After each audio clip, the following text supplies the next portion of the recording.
Welcome back to New Lucid. Today we'll be taking a look at the Mod 007, a budget-oriented 75% by Akko. This board was provided by APOmaker for review, but as always that will not affect our opinion or statements in any way. Before we get into the unboxing, this video is sponsored by PCBWay. PCBWay has high quality and cost-effective PCB assembly and CNC machining services.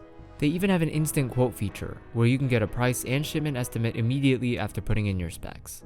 Their CNC machining service offers a plethora of materials and finishes, so you can fine-tune your product to match your exact design needs.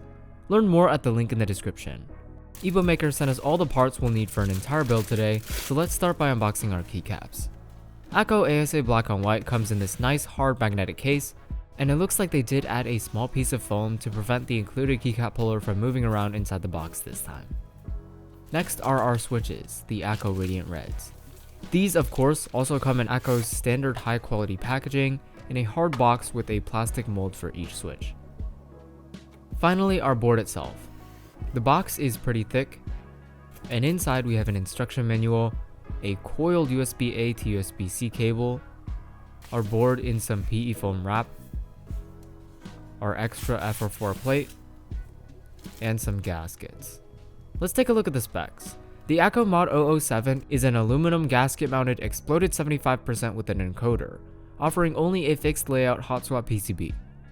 Unfortunately, this is north-facing, but the board is compatible with screw-in and clip-in stabilizers. Case options are black, blue, gray, and pink.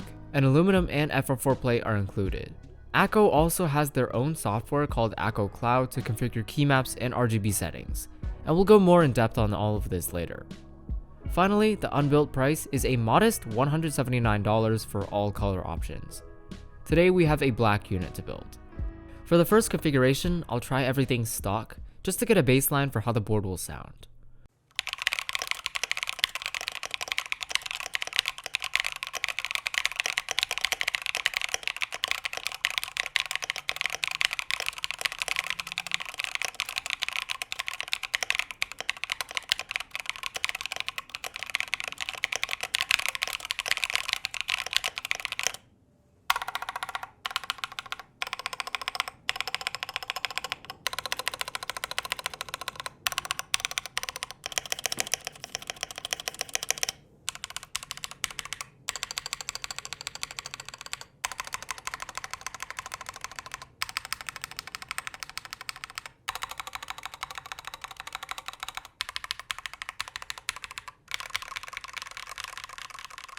So it's not up there yet, but it definitely has potential.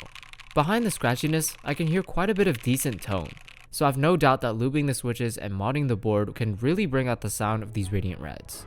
Now we can get to modding. For the sake of time, I've already removed the switches and stabilizers. Let's get the case disassembled. 6 screws on the bottom and we're in. Next, we need to separate the PCB and plate, which are connected by some standoffs. I really don't like this, as it absolutely destroys the flex the board could have. Between this is already a bit of plate foam, but I'm going to ditch this. Now I'm going to lube the stabilizers. Despite the PCB supporting screw-ins, the included stabilizers are still clip-ins, which is a bit disappointing. There's also quite a bit of lube in them already. I'm going to clean and reapply lube on the wires, and add a bit more to the housings and stems. Time for PE foam. Of course, the obligatory PE foam video plug comes here. I'm going to cut out rather large holes for the stabilizer slots, so there's no chance of interference. And now we can swap our aluminum plate with the FR4 plate. It doesn't come with the gaskets installed, so you will have to get some tweezers and do this yourself. With that done, we can mount some switches and finalize the inner assembly. Since the switches connect the plate and PCB well enough, I'm going to leave all the standoffs out.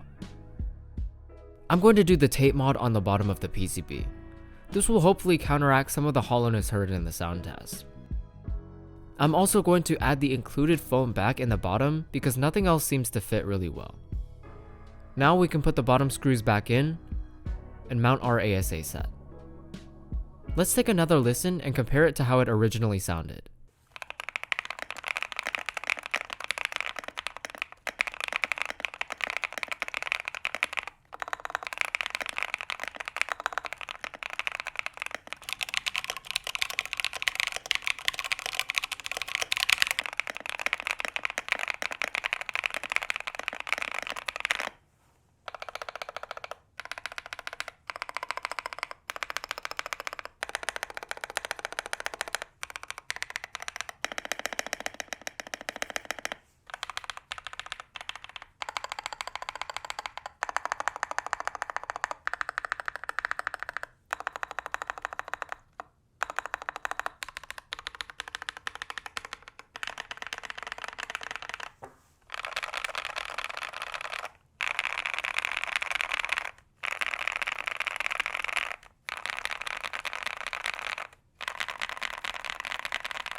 it kinda do be thawking.